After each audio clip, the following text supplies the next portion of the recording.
Assalamu alaikum and welcome back to The World This Week with me, Anas Al-Tikriti. It's been 10 years since war broke out in Darfur in Sudan, and 2 years since the secession of South Sudan was fully ratified. After several decades of brutal fighting and many thousands of lives lost, is there now a realistic prospect of both North and South Sudan establishing viable economies and state infrastructures? Just last year, North and South Sudan appeared to be on the brink of war once again. But this month we have seen several developments which aim to ease the tensions between the former enemies. Here's more on these advances. This month saw Sudanese President Bashir make his first visit to South Sudan since it split off from his country in 2011. On Tuesday, the two countries agreed to open 10 crossings along their joint border to boost travel and trade. Sudan had closed much of the 1,200-mile boundary after South Sudan's secession, which has affected traders and communities on both sides of the disputed line. The neighbours have also agreed to resume pumping oil through pipelines from south to north. It is hoped that the recent thaw in relations between the long-time foes will signal a new era of peace between the two countries. كل يوم إن شاء الله حنشوف العلاقة دي متطورة من حسن لأحسن ونحن طبعا إن شاء الله بنتوقع قريبا إن شاء الله الأخ سلفة في الخرطوم عشان أيضا نؤكد فعلا المؤكد أن هذه العلاقة انطلقت الآن ولن ترجع إلى الخلف إن شاء الله. Last year, South Sudan offered £2 billion to Sudan in compensation for its loss of oil revenue in the secession. This week, the International Monetary Fund urged Sudan to divert this money to back reforms that will provide the government with more reliable revenue streams. But campaigners question how useful it is to initiate development in Sudan while it still faces problems within its borders too. It's been 10 years since war broke out in Darfur, and conflict is still prevalent today. More people were displaced by a surge of violence in January than in the whole of last year. And on Friday, a Nigerian peacekeeper was shot dead. The UNAMID soldier was killed by an armed man suspected to be part of a pro-government militia. The Sudanese Foreign Ministry says the perpetrator has nothing to do with the Sudan Armed Forces. Clearly, Sudan still has a long way to go to achieve lasting peace and stability, but the latest exchanges between North and South may be a step in the right direction. Now, the UK has pledged £67 million in aid to Sudan, at least half of which will go to Darfur, where over half the population still receives food aid. So will the investments in Sudan and easing of tensions with the South help Sudan stabilise itself? With me to discuss the issues at stake is public affairs consultant Dr. David Hoile, who is currently a research professor at Sudan International University in Khartoum and has written several books on the country. Also joining us is Mukesh Kapila, who is Professor of Global Health and Humanitarian Affairs at the University of Manchester and was head of the United Nations in Sudan in 2003. And last but not least, we have Olivia Warham, who is with us today, and she is Director of Waging Peace, an organisation which campaigns against human rights violations, particularly in Africa. Welcome to you all and thank you very much for joining us. Olivia, let me start with you. The report shows that we're talking today about two things. We're talking about North-South Sudan tensions, and we're talking about Darfur after 10 years. The question is, have we done with the prospects of war and conflict and the breakout of violence? Have we done with all that, or are we still there? I mean, where are we right now? Where is Sudan? Well, I think the two issues have got one thing in common, which is that there is still conflict happening in both. Darfur, as was mentioned, the violence this year has seen an upsurge. The information that we're getting back from Darfuris that we speak to all the time here in the UK, who have friends and family there, is that the violence is more chaotic. UNAMID are as ineffective as ever, and they are very unprotected. The camp life is miserable for people. There are very few facilities. The Khartoum government continues to block access to many of the NGOs who are working there, who are finding it very difficult to operate. And a similar situation is happening in South Kordofan and Blue Nile on the south of Sudan, on the border with South Sudan. So the conflict is not moving on. It's not going. We are still looking at this situation where we need to address the conflict, and the issue that we've got at the moment with the UK government and other governments giving money for aid is very serious, because it papers over what the real issue is, which is that the conflict has not gone away. Let me come to David Hoile, because I'd like to hear about what you have to say in response to what Olivia has drawn. Till now, as she claims, till now the government is blocking aid to the areas where there are camps, where there are refugees. Conflict is still very much present. The ratification of whatever deals and whatever treaties between North and South, really, they don't mask the fact that there is still a lot of strife on the ground. What do you have to say to that? Well, I think to an extent what has been mentioned already, in fact, is actually looking at the symptoms rather than the other cause of the conflicts in both issues, in Darfur and in South, with South Sudan. I actually take issue with a large amount of what Olivia said. I think we've been hearing this a rather stuck record now for a number of years, and this in fact leads me to my main observation, which is that if there is a conflict which continues in Darfur, if there's a conflict which may actually continue in the South, actually between North and South, it continues because of the sort of claims made by a number of Western white middle-class groups and by Western governments. The war in Darfur continues because the West allows it to, because it's not imposing the necessary conditions actually for peace, and more importantly, it's actually reneging on promises it made to not just the government of Sudan, but the African Union and other interested governments in Africa to actually bring those wars to an end. They are going back on this. So just to be clear, you're not denying the fact that there is war, but what you're saying is that the reasons for the war actually aren't to do with the government, but to do with external forces. Is that what you're saying? Well, first of all, in terms of the war, I mean, the UNIBID commander, I think actually 3 or 4 years ago, said, the war is over. What you do have, and you have always historically had in Darfur, is a huge amount of instability. It's basically always been Sudan's Wild West or Chad's Wild East in that case. So that level actually continues. There's no coincidence that it spiked in January, just as the Qatar peace process was reaching a culmination. So, very media orientated. I'm sure it made a number of groups in England and the West very excited because they could point to the fact that war continues. This is nothing more than one level above banditry in Darfur, and it's actually aimed, as always, at destabilizing a peace process. Mukesh, if I can come to you, and you've spent time in Sudan, you know Sudan very, very well. What would your take be? Where are we in terms of where Sudan is vis-a-vis Darfur as well as relations with the South? I think the record is stuck, but it is stuck not by allegedly Western or foreign intervention, but because the regime in Khartoum is the same regime 10 years ago that launched the genocidal violence in Darfur. And this is why Darfur is the most successful genocide, because it continues 10 years later. Not only that, the tactics of ethnic cleansing that I witnessed for myself in Darfur 10 years ago as the head of the UN there, I witnessed for myself again when I visited the Nuba Mountains in Blue Nile earlier this year. I think to blame foreign interference for the ongoing ethnic violence in Sudan is a little bit, I think, too much. And as far as the agreement between Juba and Khartoum is concerned, it's good if the two neighbors try to resolve their differences. I think we'll all be very happy with that.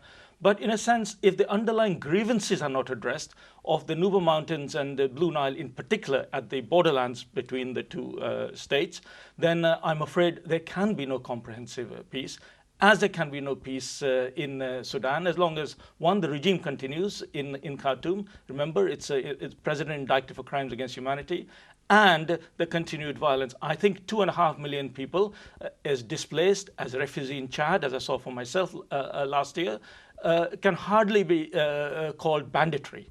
I'm afraid the evidence on the ground is much more serious. The stories of rape, the destruction of villages. Not only that, 10 years after the initial violence in Darfur, the means for waging war, the disposal of the Khartoum regime, has actually modernized. In those days, I saw there was Janjaweed riding camels and horses. Today, they are in Toyota Land Cruisers. In those days, they had Antonovs with crude bombing. Today, they have precision-guided guided missiles and landmines and anti-personnel mines and cluster bombs, as I saw for myself in the Nuba Mountains in this case. Olivia, Mukesh draws a very, very bleak picture. You as an NGO interested in human rights violations throughout Africa, throughout the world, but particularly in Africa, I went to Darfur on 1 or 2 occasions, and on both occasions what I saw were Western NGOs, similar to yourself, who had very noble causes at heart, who were roaming freely, moving between the refugee camps, consulting, advising, affording help and the such. Was I seeing something that wasn't really true? Was I given a picture that wasn't really true? Or, I mean, where are we now from that particular image that I saw, let's say, 4 or 5 years ago? Well, I don't know exactly what you saw, and I can't account for that. Waging Peace's role is to represent the voice of the Darfur people. That's very much our focus. We're not talking on behalf of ourselves. Are things better after 10 years? Are they worse? Are they the same? They're different. No, things are different. I mean, there's no denying that in the height of the atrocities in 2003 and 2004, that's when the majority of the deaths happened, and that the numbers now are not as severe. But I would put that down to the fact that the Sudanese regime was unable to maintain that level of genocide because they knew that the international community would have to step in. What we have now is a level whereby the international community feel that they can turn their heads away, and that is unacceptable because crimes against humanity, genocide, war crimes have been committed and are continuing to be committed, but not at the same level that they were perhaps a few years back. But that's not to say that the violence isn't there, and also that the problems from the violence aren't being addressed. So these people are still living in camps. As I said earlier, they're not protected. The women are still being raped, and girls, young girls, just if they go out for firewood. And this security is appalling. So, you know, life in Darfur has not returned to normal by any means. David, it's a very, very bleak picture, and to all accounts, or what we've heard today, the government is either deliberately perpetuating the continuation of the wave of crimes, and as Olivia put it, rape and everything that we you know, the very bleak stories that we have been hearing over the past 10 years, or at least, at best, they are impeding efforts to better the situation. What do you have to say on this? Well, to be frank, I continue to be horrified at what I can only describe as a grotesque misrepresentation of issues. Our friends here are, along with George Bush, in effect, and 1 or 2 groups, neocon groups in the States, the only people who have continued to actually perpetuate this issue of genocide. It's a grotesque misrepresentation.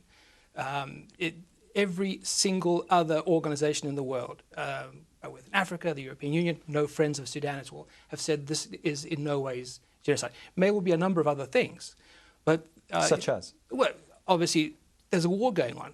Any civil war, as we all know very well, there are war crimes on both sides. There's no doubt about that whatsoever. But to continue to actually prostitute the term of genocide for political advantage is outrageous. I lost some of my family members in Europe. I find this sort of latter-day use of that term, you know, very, very offensive. So tell me this. But also, yeah. One last thing. Civil factors in 2008, one of the few experts, in fact the only expert really, who I recognize on Darfur is Alex Duval. 2008, he made the very simple point that more people died from gun violence in Washington, D.C. that year than died in Darfur. So to continue this old story, this old stuck record is just, you know, it's getting us nowhere. So for the benefit of our audience, David, how would you describe the situation in Darfur right now? I mean, we've heard from Mukesh, we've heard from Olivia. It's a very low-intensity conflict, which is in no way different from... Fought by whom? Fought by whom? I mean, are we talking about government against Darfur rebels, the same old story from 10 years ago? Is it a different element that's fighting the war? It's it's basically in large part what it was actually 15, 20 years ago. You have a number of ethnic groups who actually are fighting over resources within that part of the world. Other people are far better versed than I have actually said that this is actually the world's first climate change war, and I think there's a large amount of arguments in that. The war continues, the conflict continues because people in the West wish it to continue. There are groups in the West who are making millions of dollars every single year from this, including groups like Save Darfur, and to an extent also groups like the Aegis Trust, which Mr. Kapila is actually associated with. That's the tragedy of this issue. Okay, Mukesh, I'll let you comment on this, but I have a particular question that you raised in your first statement, and that is regarding the ICC indictment. Now, unless someone is proposing that the only solution is for Western forces to actually either militarily or somehow intervene, then it must be left to the Sudanese government to sort out its own affairs. That's at least how I read it. Would that be best served with an ICC indictment hanging over the president's head, or is that not an invitation to, for the government to say, well, listen, if the world has disavowed us, then we might as well do as we wish? I think a number of issues there. The history of conflicts around the world indicates that without a justice track to that conflict, the conflict is never resolved. Whether you talk about Sierra Leone, Angola, the Latin American conflicts, or other places, and I've been in most of them in a 30-year career working for both government, UN, and the Red Cross. So the idea that somehow the conflict in Sudan can be resolved without the accountability of the perpetrators of crimes against humanity, including acts of genocide, not my words, words of the International Criminal Court after a due inquiry, after a referral from the Security Council. If there is no justice track to that, there is no accountability, and there is no acknowledgement of the wrongdoings, then it's not surprising that this conflict will continue. So I think the idea that this is some kind of environmental conflict is clearly absurd. 15 to 20 years ago, there have been conflicts all over on resources in many countries, but they don't degenerate to one side using helicopter gunships, missiles, and anti-personnel landmines. And we know that only one side of the conflict has Antonov aircraft and Sukhoi MiG fighters. Mukesh, I read before my last trip to Sudan, I did a little bit of research, and one of the things I went back to a text back in the 30s, more than 80 years ago. And it spoke of a conflict in Darfur. It spoke of people killing each other. It spoke of I forget the exact term, but the